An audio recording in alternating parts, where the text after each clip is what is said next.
নমস্কার বন্ধুরা, সুদীপা রকমারি চ্যানেলে সবাইকে স্বাগত। আজ আমি নিয়ে এসেছি ঝিঙের একটি অভিনব রেসিপি। এই রেসিপিটি আমি কিভাবে করেছি চলুন করে দেখাই। এর জন্য আমি এখানে নিয়েছি 500 গ্রাম ঝিঙে। ঝিঙেটাকে ভালো করে ধুয়ে নিয়েছি। এরপর আমি ঝিঙেটাকে কেটে নেব। কিভাবে কেটে নেব সেটাই আপনাদের কাছে শেয়ার করছি। প্রথমে বোটার দিকটা আর মুখের দিকটা ফেলে দিলাম, তারপর খোসাটাকে ছাড়িয়ে নেব। খোসাটাকে ছাড়িয়ে নিচ্ছি, একটু খোসা রেখেই আমি ছাড়াচ্ছি, সম্পূর্ণ ফেলে দিইনি। দেখুন এইভাবে ছাড়িয়ে নিলাম। এবার আমি ঝিঙেটাকে কেটে নিচ্ছি। কিভাবে কাটছি সেটা আপনাদের কাছে শেয়ার করছি। দেখুন আমি কিভাবে কাটছি। এইভাবে বড় বড় টুকরো করে প্রথমে কেটে নিলাম। একটা ঝিঙেকে আমি বড় বড় করে 4টে টুকরো করেছি। এবার মাঝখান থেকে এইভাবে কেটে নিচ্ছি। কিভাবে কাটছি সেটাই লক্ষ্য করবেন। দেখুন কিভাবে কাটছি। মাঝখান থেকে আস্তে আস্তে আমি ফালি দিয়ে নিলাম। এরপর উল্টো দিক দিয়ে ঘুরিয়েও আমি কেটে নিচ্ছি। দেখুন এইভাবে। এরপর আবার মাঝখান থেকে আবারও কেটে নিচ্ছি। এইভাবেই ঝিঙেগুলো আমি কেটে নেব, প্রত্যেকটা টুকরো। দেখুন একদম ফুলের মতো দেখতে হয়ে যাবে, ভীষণ সুন্দর লাগবে দেখতে। দেখুন এইরকম ফুলের মতো দেখতে হবে। দেখুন ঠিক এইভাবে প্রত্যেকটা ঝিঙের টুকরোই আমি কেটে নেব। একইভাবে আবারও একটা টুকরো আমি নিয়ে নিয়েছি, একইভাবে কেটে নিচ্ছি। এইরকম করে কেটে নেব, একদমই ফুলের মতো দেখতে লাগবে। দেখুন এই যে একইভাবে কেটে নিয়েছি। এইভাবেই সবকটা ঝিঙে আমি কেটে নিয়েছি। দেখুন কত সুন্দর দেখতে লাগছে, একদম ফুলের মতো দেখতে হয়েছে, খুব সুন্দর দেখতে লাগছে। এইভাবে কেটে নিয়ে এইবার আমি পরের স্টেপে চলে যাচ্ছি। এরপর আমি ঝিঙেগুলোর মধ্যে দিয়ে দিচ্ছি লবণ। পরিমাণ মতো লবণ দিয়ে দিলাম। দিয়ে দেব হলুদ, অল্প হলুদ দিয়ে নিলাম। আর দিয়ে দেব কাশ্মীরি লঙ্কার গুঁড়ো। কাশ্মীরি লাল লঙ্কার গুঁড়োটা দিয়ে দিলাম। আর দিয়ে দিচ্ছি এই রেসিপির মূল যে উপকরণ সেটা হচ্ছে বেসন। এখানে আমি বেসন দিয়ে নিচ্ছি, এটা ছোলার ডালের বেসন। এখানে আমি চা চামচের, দেখুন এখানে আমি চা চামচের 4 চামচ থেকে 5 চামচ ছোলার ডালের বেসনটা দিয়ে দিলাম। ঝিঙে যতখানি আপনাদের পরিমাণে থাকবে সেই অনুযায়ী বেসনটা নেবেন। বেসনটা দিয়ে এবার ঝিঙেটাকে খুব ভালোভাবে মেখে নেব। খুব ভালোভাবে বেসনটা দিয়ে ঝিঙেটাকে মেখে নিচ্ছি। ঝিঙের মধ্যে যে জলটা থাকে এই বেসনের জন্যে কিন্তু সেই জলটা একেবারেই আর থাকবে না। এবার আমি ঝিঙেটাকে ঢেকে কিছুক্ষণ সময়ের জন্যে রেখে দেব। ঢেকে নিয়ে আমি 10 মিনিটের জন্যে রেখে দিলাম। এরপর আমি এখানে নিয়েছি 2টো আলু। আলুগুলোর খোসা ছাড়িয়ে আমি বড় টুকরো করে কেটে নিচ্ছি। একটু বড় সাইজের করে কেটে নিলাম এইভাবে। এবারে আমি গ্যাসে কড়াই বসিয়ে দিয়েছি। দিয়ে দেব এবার চিনেবাদাম। এখানে আমি অল্প কিছু চিনেবাদাম দিয়ে দিলাম। আর দিয়ে দেব গোটা জিরে, 1 চা চামচ গোটা জিরে দিলাম। আর দেব সাদা তিল। এখানে আমি বড় চা চামচের 2 চামচ সাদা তেল দিয়ে দিলাম। এবার এই উপকরণগুলো আমি খুব ভালোভাবে ভেজে নেব।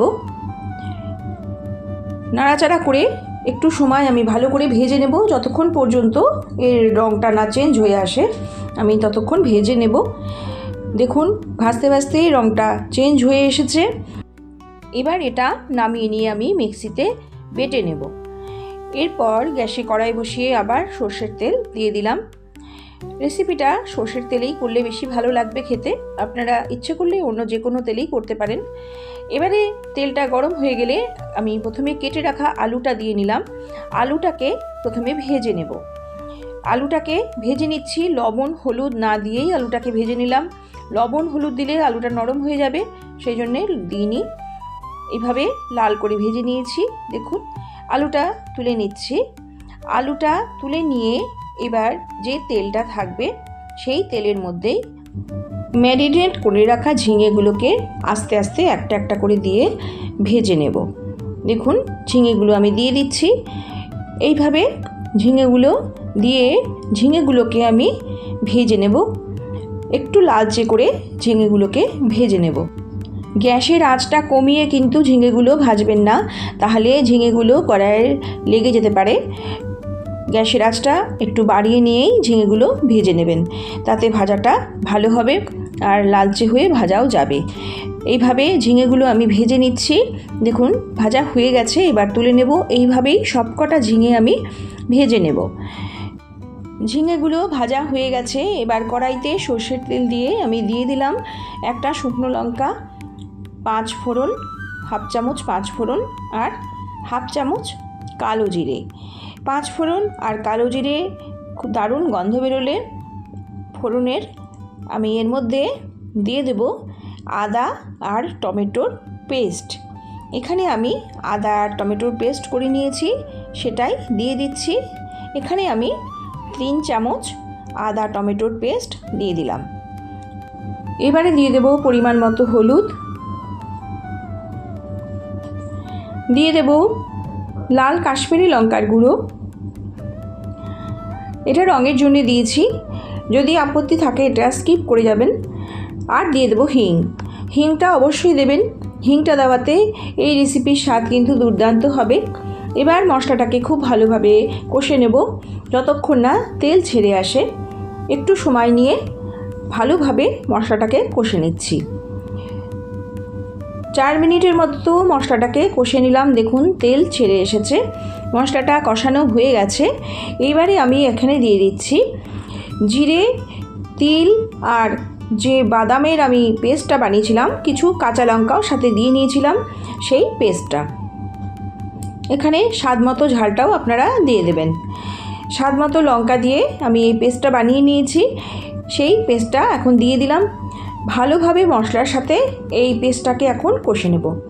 বেশ কিছুক্ষণ সময় নিয়ে কিন্তু কষতে হবে, কষানোর পরেই রান্নাটা স্বাদ নির্ভর করবে। একটু সময় নিয়ে ভালোভাবে মশলাটাকে কষে নেবেন যতক্ষণ না তেল ছেড়ে আসে। দেখুন তেল ছেড়ে এসেছে। এরপর আমি দিয়ে দিলাম আলু আর ঝিঙে ভাজাগুলো। আলু আর ঝিঙে ভাজা দিয়ে মশলাটা আমি আবার নাড়াচাড়া করে নিচ্ছি। মশলার সাথে আলু আর ঝিঙেটাকে ভালো করে মিশিয়ে নাড়াচাড়া করে নেব। খুব বেশি কিন্তু নাড়াচাড়া করা যাবে না, ঝিঙেটা এমনিতেই নরম হয়ে গেছে, সেই জন্যে ঝিঙেটা কিন্তু একদমই ভেঙে যাবে। সেই জন্যে অল্প একটু নাড়াচাড়া করে নেবেন। মশলাটা তো কষানো হয়ে গেছে আগেই। এরপর দিয়ে দিলাম পরিমাণ মতো লবণ। লবণটা মাথায় রেখে দিতে হবে, যেহেতু আগেও আমি লবণ দিয়েছি। এবার লবণের সাথে সমস্ত নাড়াচাড়া করে নিচ্ছি। এইভাবে ঝিঙে রেসিপি করে খেয়ে দেখবেন, দুর্দান্ত লাগে। একঘেয়ে ঝিঙে খেতে খেতে যখন অরুচি হয়ে যাবে তখন এইভাবে করে খেয়ে দেখবেন। ঝিঙে এখন বাজারে প্রচুর রয়েছে, আর এই সময় একটু অন্যরকম করে ঝিঙে কিন্তু খেলে মুখের স্বাদ বদলায়। দিয়ে দিলাম গরম জল। এখানে আমি গরম জল দিয়েছি, অবশ্যই গরম জল দেবেন। গরম জলটা দিয়ে দিলাম, নাড়াচাড়া করে নিচ্ছি। নাড়াচাড়া করে নিয়ে এবার আমি ঢেকে রাখবো। অল্প একটু সময়ের জন্য ঢেকে দিলাম।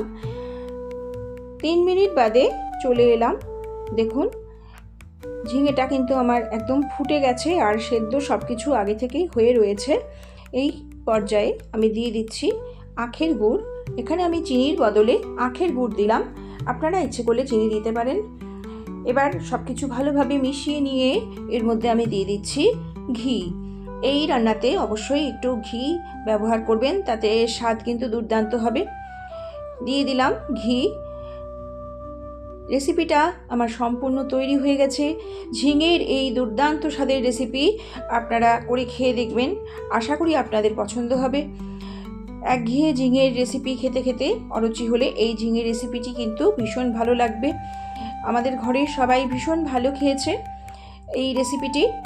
ঝিঙে দিয়ে বিভিন্ন টাইপের রেসিপি আপনারা খেয়ে থাকেন, একবার অবশ্যই এইভাবে ঝিঙে বানিয়ে দেখবেন, দুর্দান্ত লাগবে। এবার আমি গ্যাসটা বন্ধ করে রেস্টে রেখে দিলাম। চলে এলাম 5 মিনিট বাদে। দেখুন কত সুন্দর দেখতে লাগছে, দেখুন কত সুন্দর দেখতে কালারটা এসেছে, আর খেতেও কিন্তু দুর্দান্ত হয়েছিল। তাহলে আমার এই নতুন রকমের ঝিঙের রেসিপিটি কেমন লাগলো বন্ধুরা, আমাকে কমেন্টের মাধ্যমে জানিয়ে যাবেন। আর সম্পূর্ণ দেখে তবেই কমেন্ট করবেন। আপনাদের সুন্দর সুন্দর কমেন্ট আমাকে নতুন রেসিপি বানাতে ভীষণ উৎসাহিত করে। এখন আমি সার্ভ করে নিচ্ছি। এইরকম একটি রেসিপি থাকলে ভাতের পাতে সত্যি সত্যি আর কিছুই লাগে না। অসাধারণ স্বাদের এই ঝিঙের রেসিপি একবার খেলে আবারও বানাবেন। এখন বাজারে প্রচুর পরিমাণ ঝিঙে রয়েছে। এইভাবে করে আমাকে খেয়ে জানিয়ে যাবেন কেমন লাগলো। আমার চ্যানেলে আমি প্রতিদিন নিত্য নতুন বিভিন্ন নিরামিষ রেসিপি পোস্ট করে থাকি। পুরনো দিনের হারিয়ে যাওয়া রান্না আর খুব সহজে হয়ে যায় ঘরোয়া উপকরণে এই ধরনের রেসিপি আমার চ্যানেলে আমি খুব সহজভাবে পোস্ট করে থাকি। আপনাদের যদি পছন্দ হয় তবে আমার চ্যানেলের পাশে থাকবেন আর আমাকে উৎসাহিত করে যাবেন।